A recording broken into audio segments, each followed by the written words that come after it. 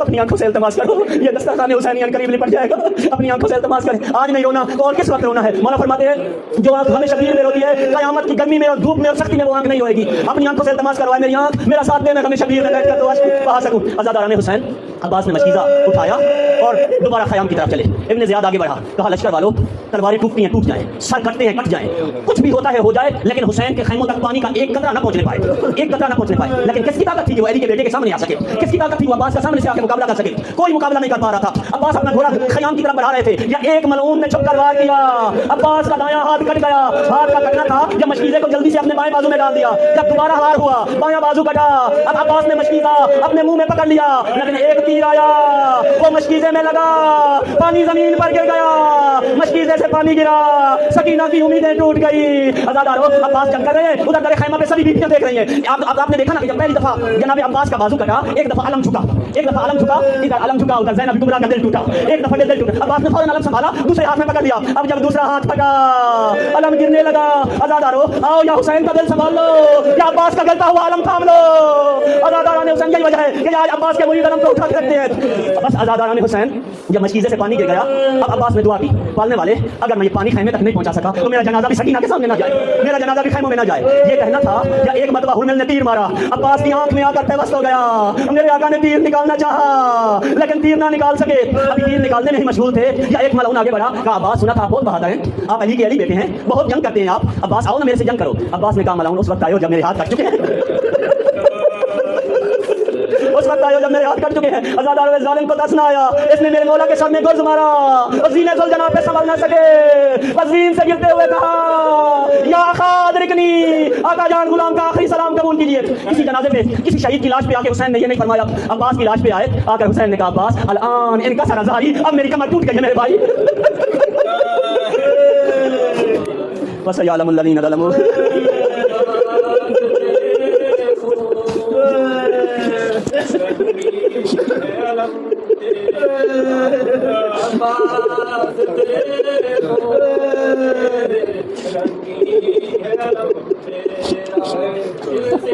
جب تک جائے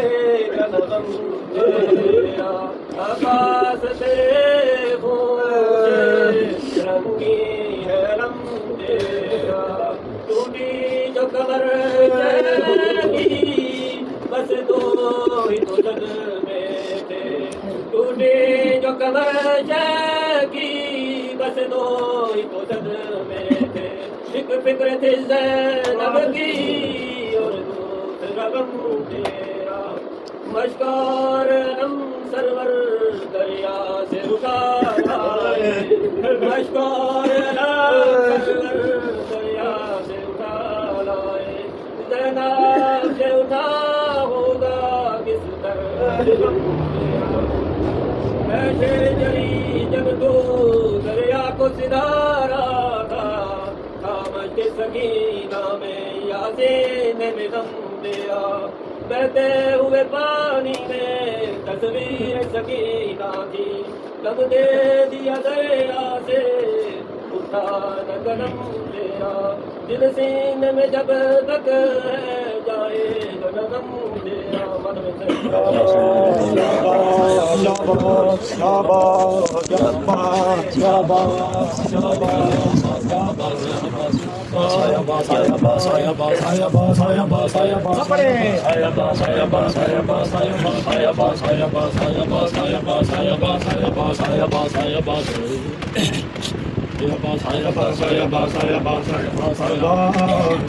شیر نیستان حیدر آباد اے شیر نیستان حیدر آباد اے شیر نیستان حیدر آباد اے جیتی صدا زینب رو کر آباد اے شیر نیستان حیدر آباد اے شیر نیستان حیدر آباد کیا اسی دن کے لیے مانگی تھی بابا نے دعا کیا اسی دن کے لیے مانگی تھی بابا نے دعا آ کے پردیس میں ہو جاؤ گے تم ہم سے جدا سوتے ہو چین سے دری یا کے کنارے بھیا کیا سنائی نہیں دیتی تمہیں غلم کی صدا پاپا تنہا کھڑے رن میں سر پاپا اے شیر نیستان حیدر آباد اے شیر نیستان حیدر آباد اے میرے شیر جوان اے میرے بھائی وہ کہاں اے میرے شیر جوان اے میرے بھائی وہ کہاں شاک ہے دل پہ میرے تیری جدائی وہ کہاں پھر سے دے دی وہ بھائی یا میں دلائی وہ کرا لٹ دی گئے فاطمہ زہرا کی کمائی وہ کہاں آباد خنجر ہے حلق سرور آباد اے شیر نیستان حیدر آباد اے شیر نیستان حیدر آباد کیا اسی دل کے لیے سات بہن تھی آئی کیا اسی دل کے لیے سات بہن تھی آئی آ گئی نیند جو دریا کی ترائی پائی پھر پلٹ کر ہمیں صورت بھی نہیں دکھلائی آ گیا عالم سے علم تم نہیں آئے بھائی آباد دکھا ہے میرا صدمے سے جدر آباد اے شیر نیستان حیدر آباد اے شیر نیستان حیدر آباد گر کے گھوڑے سے صدا باپ کو اکبر نے جو دی گر کے گھوڑے سے صدا باپ کو اکبر نے جو دی دل بھرے فاطمہ زہرا کی عجب حالت تھی ہاتھ ملتے تھے کبھی گاڑی کو تکتے تھے کبھی تام کر ٹوٹی کمر کہتے تھے فرزند نبی آباد لاؤں کیسے لاش اکبر آباد اے شیر نیستان حیدر آباد اے شیر نیستان حیدر آباد گر کے گھوڑے سے صدا باپ کو اکبر نے جو دی دل بھرے فاطمہ زہرا کی عجب حالت تھی ہاتھ ملتے تھے کبھی گاڑی کو تکتے تھے کبھی تام کر ٹوٹی کمر کہتے تھے فرزند نبی آباد لاؤں کیسے لاش اکبر آباد اے شیر نیستان حیدر آباد اے شیر نیستان حیدر آباد حال شبیر کا اب تو نہیں دیکھا جاتا حال شبیر کا اب تو نہیں دیکھا جاتا ہے کمر خام نہیں آنکھوں سے سجائی دیتا یہ ضعیفی یہ جوان لال کا صدمہ بھیا ہم لو بڑھ کے ذرا ہاتھ تمہیں بھائی کا آباد رکھتا ہے میرا صدمے سے جگر آباد اے شیر نیستان حیدر آباد اے شیر نیستان حیدر آباد اے شیر نیستان حیدر بھائی کو بھول گئے دھیان نہ بہنوں کا رہا یاد آیا نہ کوئی بھائی جو دریا کی ہوا بھائی کس دل سے کیا تم نے گوارا بھیا ہر تماچے پہ سکینہ نے تمہیں یاد کیا عباس جب چھین گئے کانوں سے بولے عباس اے شیر نیستان حیدر عباس اے شیر نیستان حیدر عباس اے شیر نیستان حیدر ہے قیامت کا سامان لوٹ ہے ہر سمت مچی کوئی پرسان نہیں حالت ہے جب بچوں کی تازیاں نے کوئی کہا تارت باچے کوئی آگ دامن میں گئے معصوم سکینہ کے لگی عباس اے آہو لوٹ دکھتے عباس اے شیر نیستان حیدر عباس اے شیر نیستان حیدر عباس اے شیر نیستان سے چنی میں صدا دیتی رہی چنایا غازی سب کے میرا سر سے چنی میں صدا دیتی رہی چنایا غازی میرا سر سے چنی میں صدا دیتی رہی چنایا غازی آ گئی شام علم لٹ گئے اہل حرم ریت پر چلتی ہوئی ہو گیا دھرم عالم پرسا دینے کے لیے تم سے ملنے کے لیے آ گئے باباری چنایا سپڑے میرا سر سے چنی میں صدا دیتی رہی چنایا غازی میرا سر سے چنی میں صدا دیتی رہی چنایا کیا کہوں شیر میرے دامن کو لیے یہ مسلمان سارے شہر در شہر گئے خلقت کوفہ کبھی خلقت شام کبھی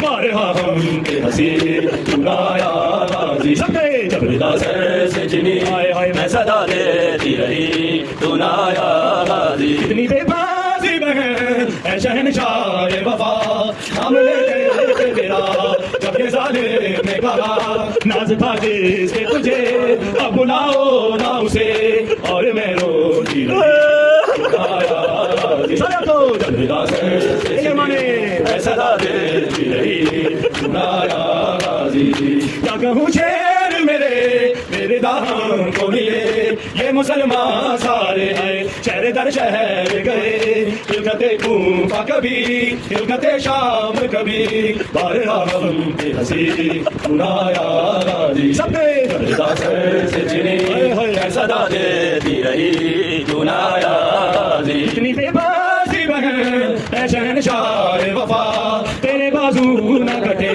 چاہے مشکی بچے دے یہ مگر وہ نہ سکا تیرے بازو ہے جدا ہم پہ ہے کش نہ بچی چنایا غازی سب میرا سر سے چنی میں صدا دیتی رہی چنایا غازی جب میرا سر سے چنی میں صدا دیتی رہی چنایا غازی کدی سین تیرا غازی پھرا نہ چڑھا کدی سین تیرا غازی پھرا نہ چڑھا کدی سین تیرا سپڑے غازی پھرا نہ چڑھا کدی سین تیرا کوئی خیمہ سڑدا ہے نہ لٹیندا تیرا پردہ کدی سین تیرا غازی پھرا نہ چڑھا کدی سین تیرا غازی پھرا نہ چڑھا کدی سین سپڑے تیرا غازی پھرا نہ چڑھا تیرا آئی خیمے تو صدا تیر نہ ماری ظالم آئی خیمے تو صدا تیر نہ ماری ظالم بہو نازک گلا میرے علی اصغر دا بہو نازک گلا میرے علی اصغر دا کدی سین تیرا شمع سے شمع جلے سلسلہ جاری رہے ہم رہے یا نہ رہے یہ آزاداری رہے شمع سے شمع جلے سلسلہ جاری رہے ہم رہے یا نہ رہے یہ آزاداری رہے اپنی نسلوں میں سکھاتے رہو ماتم کا ہنر سینہ در سینہ رہے بس یہ ادا کا یہ سفر کیسے حالات بھی ہوں رسم یہ جاری رہے ہم رہے یا نہ رہے یہ آزاداری رہے شمع سے شمع جلے شاباش شاباش شاباش